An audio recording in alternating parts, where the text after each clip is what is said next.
Assalamualaikum warahmatullahi wabarakatuh. Selamat pagi anak-anak semua. Semoga hari ini semuanya sehat walafiat dan mampu mengikuti pelajaran di pagi hari ini dengan hikmat, dengan diberi kefahaman. Semuanya hadir ya? Ya, alhamdulillah nihil hadir semua.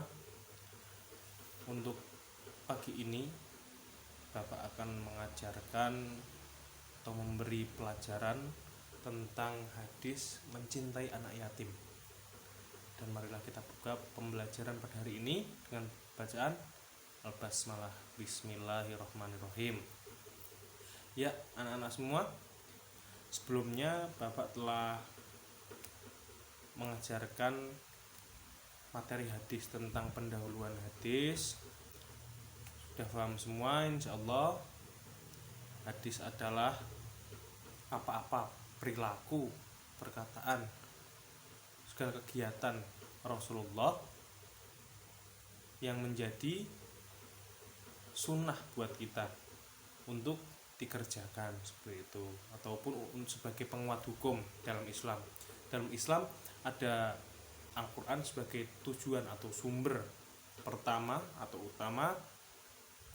Rujukannya adalah Al-Quran yang pertama, yang kedua adalah hadis. Nah, pembagian hadis juga banyak, tapi nanti itu akan kita bahas bersama-sama juga di lain waktu. Saat ini kita akan membahas tentang mencintai, mengasihi anak yatim. Nah, harapannya setelah mengikuti pelajaran ini, Bapak pingin kalian semua mampu untuk memahami, membaca, memahami, kemudian menghafal hadis tentang anak yatim yang Bapak sampaikan pada pertemuan kesempatan ini. Nah, yang kedua, Bapak juga ingin kalian mampu memikirkan benar-benar, mampu merenungi benar-benar dengan hati kalian tentang kewajiban kita sebagai manusia, terkhusus sebagai umat Islam terhadap anak yatim itu. Jadi ada hak kita kepada anak-anak yatim. Nah, kemudian setelah kita mampu untuk membaca, menghafal, bahkan memikirkan, merenungi dengan hati kita kewajiban kita dan hak-hak anak yatim yang harus kita tunaikan, kita harus benar-benar mampu mengaplikasikan, mampu merealisasikan, mampu meringankan beban anak-anak yatim. Seperti itu, paham? Ya, bagus, paham semua ya. Nah, kita masuk pada materi yang pertama, yaitu tentang anak yatim. Hadis dari Rasulullah SAW dari Sahal bin Sa'ad radhiyallahu anhu, dia berkata, Rasulullah SAW bersabda, Anna wa kafilul yatimi fil jannah hakadha wa qala bi isbat aihi sababati wal wusta, yang artinya, aku, kata Rasulullah, dan orang-orang yang menanggung anak yatim kedudukannya di surga nanti, kata Rasulullah, seperti ini. Kemudian Rasulullah mengisyaratkan dua jari dan jari tengah dan telunjuk, lalu dia merenggangkannya, Rasulullah merenggangkan jarinya.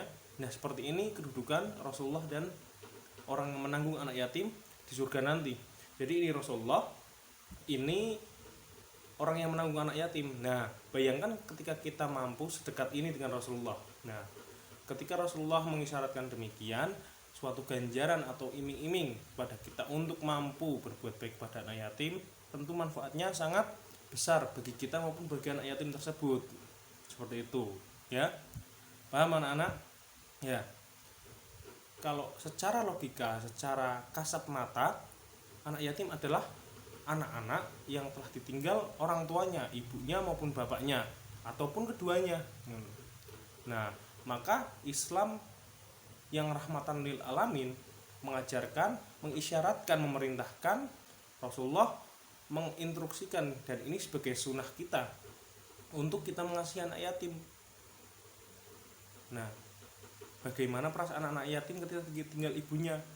kebutuhannya tidak terpenuhi misalnya, ataupun terpenuhi tapi kekurangan atau yang lainnya. Nah, ketika kita mampu untuk menanggung beban anak yatim, itu sangat mulia. Nah, menanggung beban anak yatim sangat banyak atau sangat luas pembahasannya, jabarannya. Nah, untuk anak-anak semua, sesuai kemampuan anak semua, nggak harus menyekolahkan anak yatim ataupun apa dalam kondisi yang sekarang. Jadi kalian bisa dengan mengajak bermain anak yatim tersebut, jadi membuat dia bahagia. Kalian mempunyai uang 5.000, anak yatim itu dijajakan, dibayari kalian, iya kan? Jadi ketika kita mau berpikir, merenungkan, oh bagaimana sih kalau kita sebagai anak yatim tersebut, pasti sedih, pasti seperti ini, sudah tidak ada ibunya, mau minta uang kepada siapa, misal mau minta uang kepada om tantenya, pasti juga ada rasa malu ketika terus-terusan. Nah, saya menjajakan itu. Nah, saya nggak boleh memusuhi anak yatim, memusuhi teman, bukan anak yatim pun tidak boleh dalam Islam, apalagi anak yatim yang dia juga sudah sedih ditinggal ibunya, apalagi ditambah dibenci kita, misalnya tidak diboloni, kalau bahasa Jawanya kan seperti itu, ya kan? Sering ini kan pasti anak-anak, makanya itu tidak boleh dilakukan. Wong sesama anak-anak yang bukan yatim pun tidak boleh, sesama muslim, sesama non muslim pun, Islam dan non muslim pun nggak boleh, apalagi dengan anak muslim yang yatim, seperti itu ya anak-anak. Jadi seperti itu, kita harus mau memikirkan, kemudian mempraktekkan apa sih yang bisa kita lakukan kepada anak yatim tersebut untuk membuat anak yatim itu bahagia, tidak memikirkan bebannya, seperti itu. Nah, ketika nanti kalian sudah besar, kalian juga harus mampu, kalian diberi karunia berkahnya rezeki kalian mampu untuk menyekolah, ada uang sisa, bukan sisa tapi lebih kepada kalian mensisihkan uang untuk menyekolahkan anak yatim. Nah, itu lebih baik lagi. Jadi keberkahan rezeki kalian itu dibelanjakan di jalan Allah, seperti itu. Nah, ada lagi dalam hadis bahwasanya rumah yang paling mulia yang di dalamnya ada anak yatimnya, dan dalam rumah itu orang yang punya rumah menanggung beban anak yatim. Nah, seperti itu. Semuanya paham?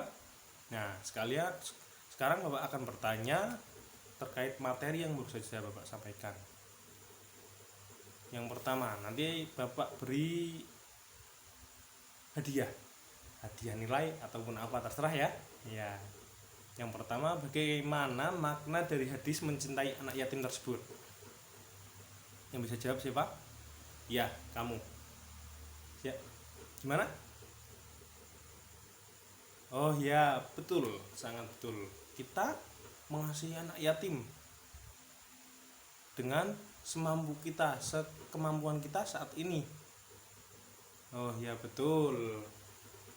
Dengan itu nanti Rasulullah memberikan apa, kalau kata kamu, ketika di surga jaraknya dengan Rasulullah hanya seperti renggangan jari ini. Ya, ini penanggung anak yatim, ini Rasulullah. Nah, seperti itu. Jadi mulia mencintai, mengasihi, bahkan menanggung beban-beban anak yatim. Yang kedua, ya kamu Rifki, Bapak akan bertanya sama kamu, apa faedah mencintai anak yatim?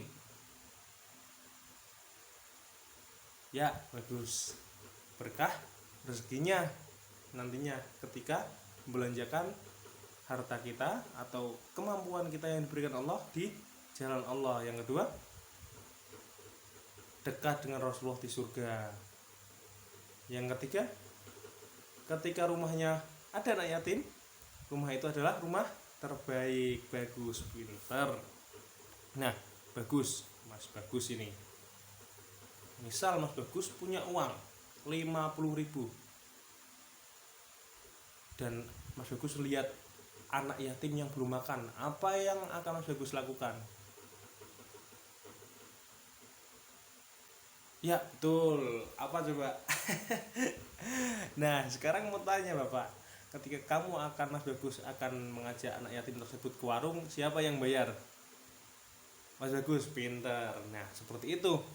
Jadi nanti kita harus mampu memikirkan lalu mempraktekkan. Nah kesimpulannya adalah faedah yang terkandung dalam hadis tersebut adalah nanti di surga dengan Rasulullah sangat dekat. Nah anak yatim harus kita tolong, itu adalah kewajiban kita, harus kita ringankan. Dan ada hak-hak anak yatim dalam diri kita, khususnya yang berada di lingkungan kita. Nah yang menjadi penting itu adalah memikirkan, memberikan, meringankan beban anak yatim. Bukan hanya anak yatim, seluruh orang, tapi dalam bab ini terkhusus anak yatim. Seperti itu quotes hari ini yang bisa juga buat dicatat, nanti bikin status story WA ataupun Facebook atau Instagram, yaitu siap dengarkan. Menjadi penting itu baik, tapi lebih baik jadi penting. Kemanusiaan tanpa tapi dan tepi. Artinya sangat luas terkait anak yatim itu maupun yang lainnya. Mungkin sekian dari Bapak. Ada pertanyaan lagi? Tidak ada? Oke, kalau ada pertanyaan dan Bapak sudah keluar, nanti bisa menyusul ke kantor. Mungkin sekian dari Bapak. Assalamualaikum warahmatullahi wabarakatuh.